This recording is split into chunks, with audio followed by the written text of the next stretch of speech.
Hello everybody, welcome to my latest video.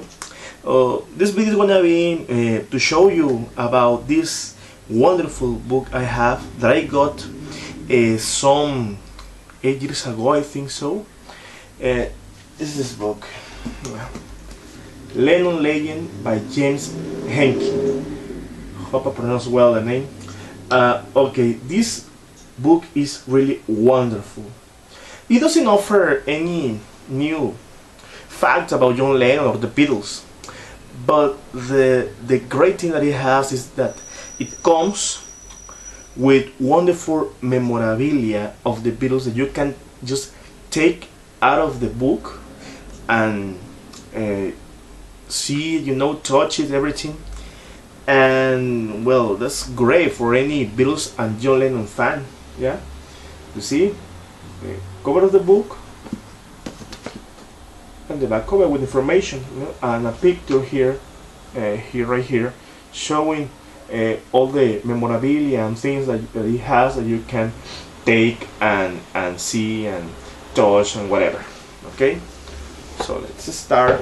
I'm gonna show you everything. It comes here. So okay, you can take all this and this, and you have the book. Take it away. Okay, it has a CD. It is a CD that has a John Lennon interview.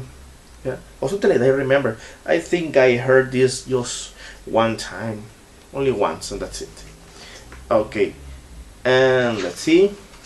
Well, I'm gonna show you just the enclosures that it has, and the things that you can take out of the book. Okay, the first thing is, in my life, this is the let me see,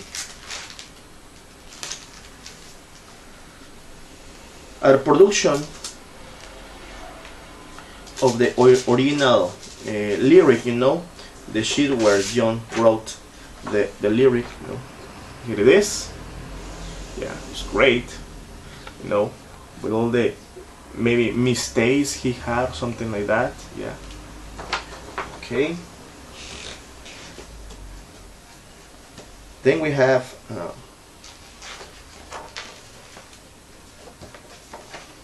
well, these are two drawings of John Lennon when he was 10 or 11 years old. Yeah, and these drawings, as we know, they ended on the Walls and Bridges cover. Yeah, and the first issue, the first version that came in 1974. Yeah, because when it was released again as CD, it came with another cover. Okay, and then we have a wonderful reproduction of the Daily Hole.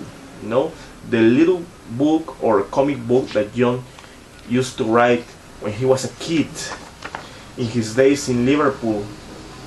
He used to write this at the school where he was supposed to be taking a class. He was writing his scrapbook. This is wonderful. You can see and read all the things that the young John used to think and used to laugh about. Yeah, the drawings, John's drawing. He was a great drawer, although he was very young, and a great story creator. Yeah, all this. It's wonderful, this thing, because I just had seen this on the anthology book. It has a picture of the Daily Hole, but here you can take it, you can read it, and you can imagine you have the original Daily Hole.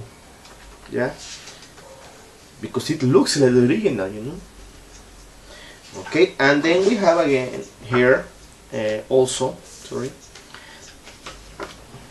a report card, of the Quarrybank Grammar School of John Lennon, when he was 15 years old. You can see all his grades were here or how well he was doing at school. Yeah, here, yeah. And just quickly, he was bad at math. He was bad at physics also, but he was very good in arts, of course. To Johnny. And then we have here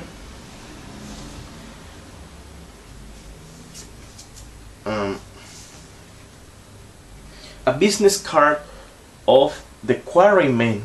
Wonderful, business card of the Quarrymen. And a photo booth of John. I think this was in his days in Germany, in Hamburg. Yeah, it looks like that. Then we have this. Yeah, you know what it is. This is the program, of the Garden Fit, fest, the fest that it was in Liverpool in 1957. The day when John met Paul. Yeah.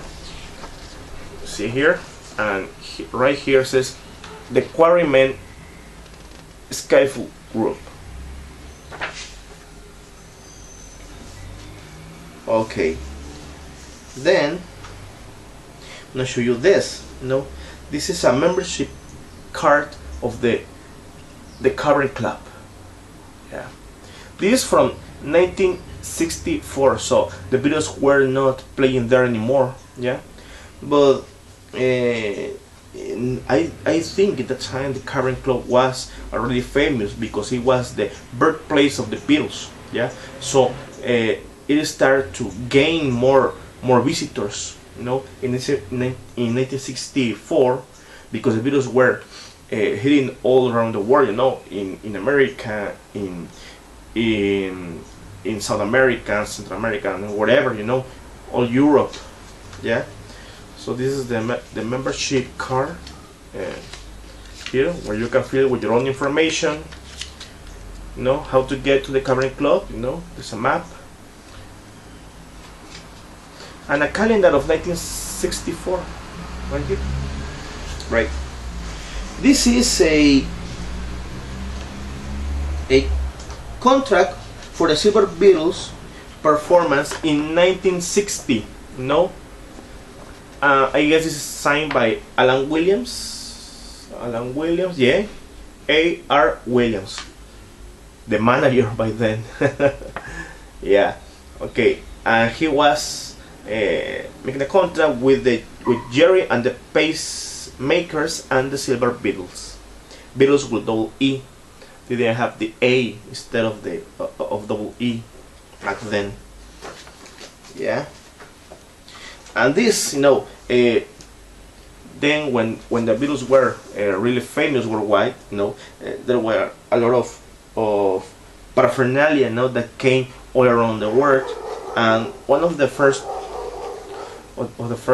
memorabilia, it was this, this Beatles gum color photos, or bubble gum color photos. Yeah, it is stick here, but you can take the photographs. And this is John, with some facts on the opposite about him. This is how the Beatles, getting some awards. And there's a question, Q&A, about the Beatles. John. This is John performing Maybe Twist and Shout. Looks like that. And the part of the Beatles diary, And again, this photograph when the first US visit and part of the Beatles diary.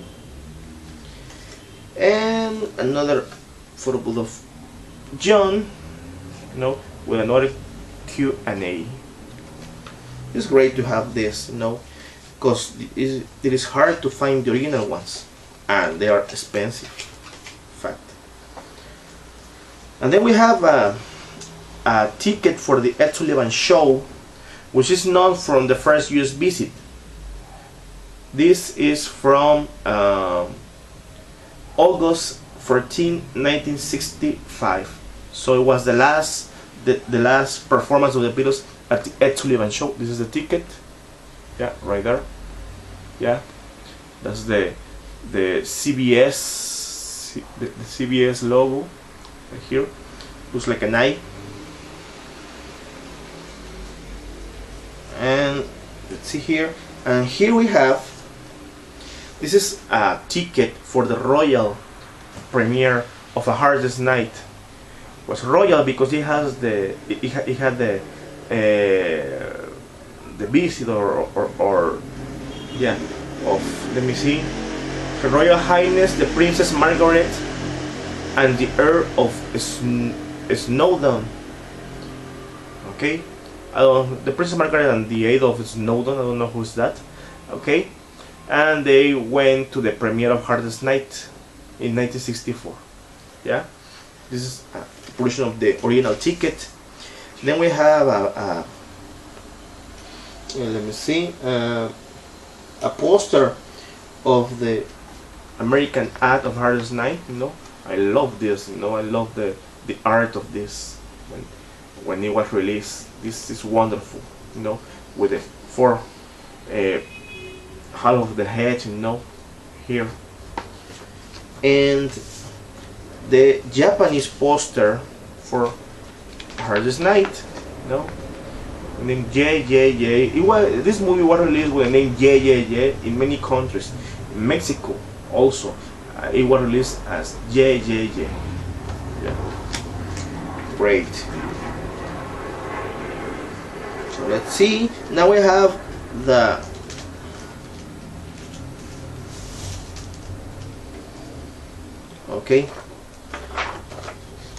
Day Tripper, the reproduction of the original lyric, yeah, Day Tripper, which it was written by John and Paul, but Paul used to sing mainly in this song.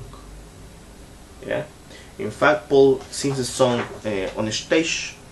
Since he included the song since in 2009, I guess. That's when he started playing this song live, and it's wonderful. I have heard this song live with Paul twice, in 2010 and 2012, and it's great. A great song to perform on stage, to perform live. Then we have the first issue of, part of the first issue of the Rolling Stone magazine, which was like a newspaper back then. And as you know, it featured John on the cover. John dressed or as the Private Gripwith. Yeah, that was his name on How I Won the War. Movie. Private Gripwith. Yeah. Okay, and an interview with John. And some photograph of the movie while he was filming in Almeria, Spain. Yeah, great. And then we have some Yoko Ono and John and Yoko's memorabilia. This is mainly Yoko's, in fact. This is a card reading the word breathe.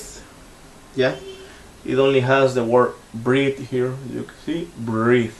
Yeah, this is Yoko's, And here we have, it comes here because it is narrating when John met Yoko. Yeah, 1966 at the Indica Gallery, London. And the lyrics of Lucy in the Sky with Diamonds, which were not about LSD, as we know. It was just a something, you know, casual that happened.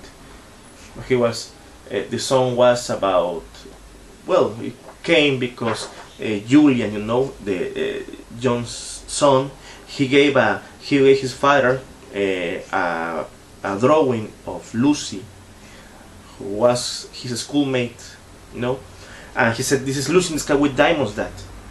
So I think he loved the title, and he made a song about it. But the song is a whole travel, you know. Yeah, it shows all the psychedelia of Sgt. Pepper's and 1967 and the Summer of Love and all that things that were happening, you know, in 1967. Okay, then we have this is 3 labels from the air bottles, you know, the air bottles. Yeah. This, no, they say half a dream, half a music, and half a cupboard. Yeah, like that. And then we have another Yoko's thing. This is a packet of 4 cards from John's You Are Here show. You Are Here show. Yeah. It says You Are Here. All of these say You Are Here. No, okay. You Are Here. You Are Here. Sometime in 1968 by John Lennon, and a picture of John and Yoko that looks a little creepy. They're all dressed in black. And a tag. Let me see if I can take the tag because it's difficult to get this. Okay, a tag that also has You Are Here written. Okay, let me see. Also, this is a letter to the world. Yeah, a letter from John and Yoko. No, just John. To the world. It was written in Ascot. It says, "Dear world, I think we should have peace. Why don't we have it? I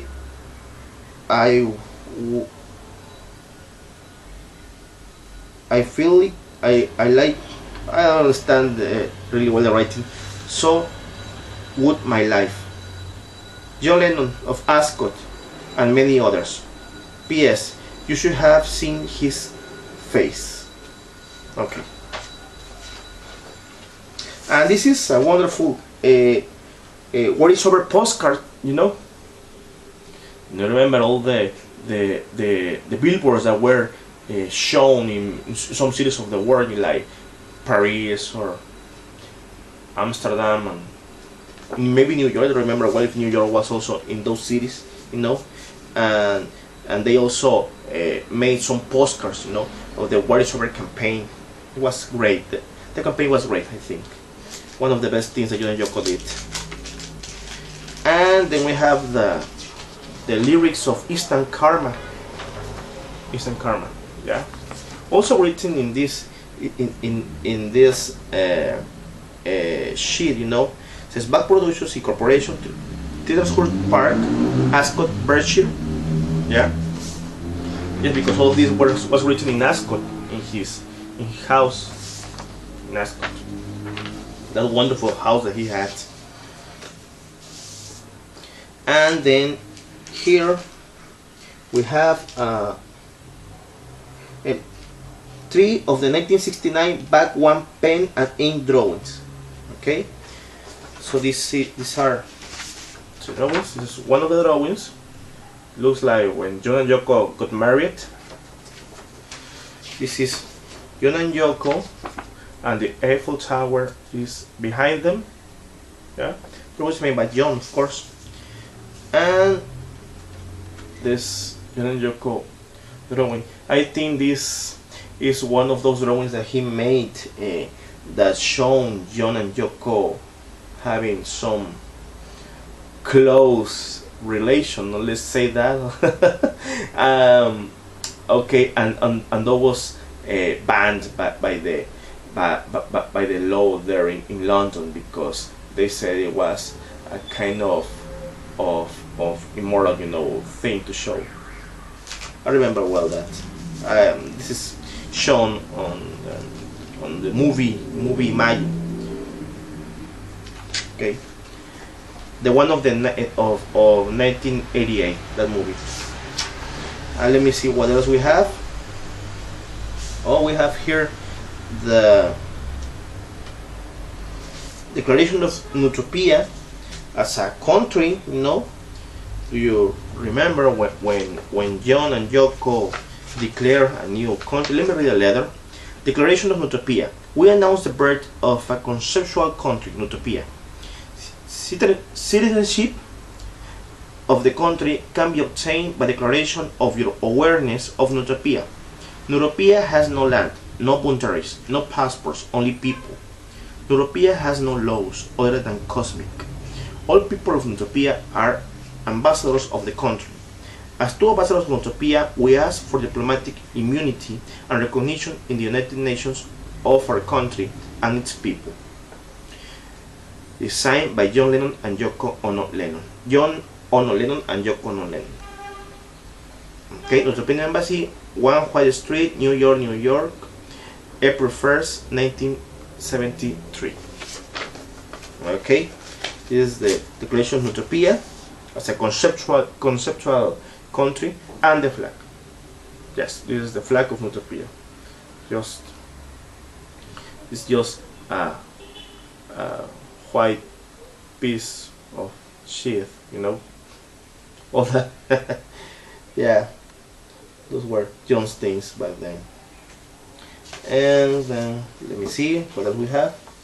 Here we have an interview that is in fact an interview with Ringo, but John made some corrections here. He wrote on the written interview, and he wrote his name on the name. It says Ringo Starr interview 1973. It said, but it's about John wrote 4, and he wrote John Lennon interview. Yeah. Oh yeah, this is very very funny, The first question is, how did the album come about? Then Ringo answered, it started when people from Naras phoned me and asked me to do the Grammy show in Nashville and all that. But John wrote over it. It was time to do an album, just that. Okay, yeah, wonderful. Here we have 3 drawings of John from 1979, in fact, these are the drawings. This one, another one, and this, yeah, and they come in a kind of folder, not like this. This was very cool. This one, yeah. And then we have this part taken from the New York Times on Sunday, on Sunday, May 27, 1979. And this is a letter from John and Yoko, and it's written for, it says, a love letter from John and Yoko to people who ask us what, when, and why. The letter is kind of long, and it came in the New York Times. Yeah. So this is a reproduction of it.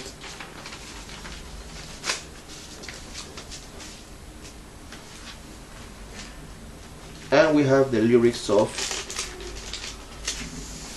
Beautiful Boy and You Slice Starting Over. This one and the other one. So it's missing a part. I'm sure the original has the same thing. That's why it comes like this with the missing part. And I think that's all. Yeah, that's all, So there are many things that you can take out of this book and enjoy, and this is a wonderful, wonderful book to have. I don't know really if you can still find this book. I think you can, you know, maybe on eBay, Amazon, whatever.